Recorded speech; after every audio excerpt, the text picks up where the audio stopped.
ఆదేశాలు ఇస్తారో, పెద్దలు జిల్లాలోని బొత్స సత్యబాబు గారు ఏదైతే ఆదేశాలు ఇస్తారో, అలాగే జిల్లా పార్టీ అధ్యక్షులు ఏదైతే ఆదేశాలు ఇస్తారో ఆ ఆదేశాల ప్రకారం గత 18 నెలల నుంచి కూడా మీరు నిరంతరం కూడా వైఎస్ఆర్ పార్టీ అండదండలుగా ఉండి అన్ని కార్యక్రమాలు విజయవంతం చేసినందుకు పేరు పేరున మరొకసారి మీ అందరికీ కూడా ధన్యవాదాలు తెలియజేస్తూ ఉంటున్నాం. ఈరోజు జాతీయ అధ్యక్షులు ఏదైతే చెప్పారు, గ్రామాల్లో కమిటీలు కావాలని చెప్పి ఆ గ్రామ కమిటీల ద్వారానే రేపు ఎన్నికలకు వెళ్ళబోతున్నాం. గ్రామ కమిటీలో ఎవరైతే ఉంటారో వాళ్ళకి ఇన్సూరెన్స్తో పాటు తగిన గౌరవాన్ని ప్రోత్సాహం ఇస్తామని చెప్పి గతంలోనే జగన్మోహన్ రెడ్డి గారు మా అందరికీ మీటింగ్ పెట్టినప్పుడు చెప్పడం జరిగిందని చెప్పి తెలియజేస్తాము. అంతకన్నా ముఖ్యంగా గ్రామాల్లోని సర్పంచులు కానీ ఎంపీటీసీలు కానీ నియోజకవర్గాల్లోని మనం కొంత దగ్గర అవమానాలు పడ్డాం. ఆ అవమానాలని ఎక్కడైతే అవమానం పొందామో అక్కడే గౌరవం పొందాలంటే పార్టీ క్యాడర్ అంతా పటిష్టంగా పనిచేస్తేనే మళ్ళీ గౌరవం వస్తుంది. మళ్ళీ తప్పకుండా వాళ్ళకి అంతకన్నా ఎక్కువ బదులిచ్చి చేసే కార్యక్రమం చేయవలసిన అవసరం ఉంది. వేదిక మీద పెద్దలకు చెప్తాం. ఎందుకంటే గ్రామాల్లోని అధికార పార్టీ ఉన్నప్పటికీ కూడా ఈ జిల్లాలో వైఎస్ఆర్ కాంగ్రెస్ పార్టీ అధికారంలో ఉన్నట్టు కనిపిస్తూ ఉంది. అందుకే వాళ్ళందరూ కూడా పోలీసులు అడ్డం పెట్టుకొని పోలీసులతోనే వ్యవస్థ నడిపించే కార్యక్రమాలు చేస్తున్నారు తప్పించి ఎక్కడ కూడా నాయకులు కానీ కార్యకర్తలు కానీ కనిపించే పరిస్థితి లేదు.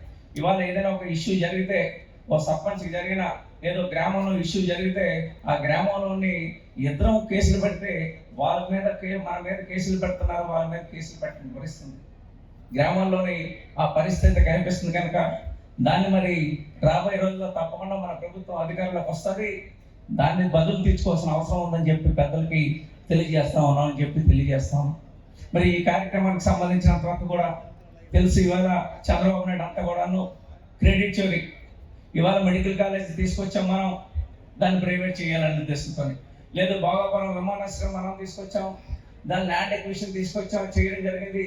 దానికి సంబంధించి విధి విధానాలు కానీ, దానికి సంబంధించిన పెర్మిషన్లు ఢిల్లీ నుంచి తీసుకొచ్చే పెర్మిషన్లు కానీ మనమే తీసుకొచ్చి దాన్ని శంకుస్థాపన చేసి మళ్ళీ జనవరి 26వ సంవత్సరం కల్లా మనం విమానం దిగుద్దని చెప్పి అవాళ జగన్మోహన్ రెడ్డి గారు చెప్పడం కానివ్వండి, లేదు జిఎంఆర్ అధినేత అయిన ఆయన కూడా చెప్పారు, ఇది జిల్లా నాది కనుక ఈ జిల్లాలోని 3 సంవత్సరాల్లోనే ఎయిర్పోర్ట్ నేను నిర్మాణం చేస్తానని చెప్పి ఆ రోజే రాజశేఖర రెడ్డి గారి గురించి చెప్తూ, జగన్మోహన్ రెడ్డి గారి గురించి చెప్తూ మీ చేతుల మీదకి మళ్ళీ ప్రారంభోత్సవం చేసే విధంగా చేస్తామని చెప్పి ఆ రోజే జిఎంఆర్ ప్రతినిధి చెప్పడం కూడా జరిగిందని చెప్పి తెలియజేస్తాం.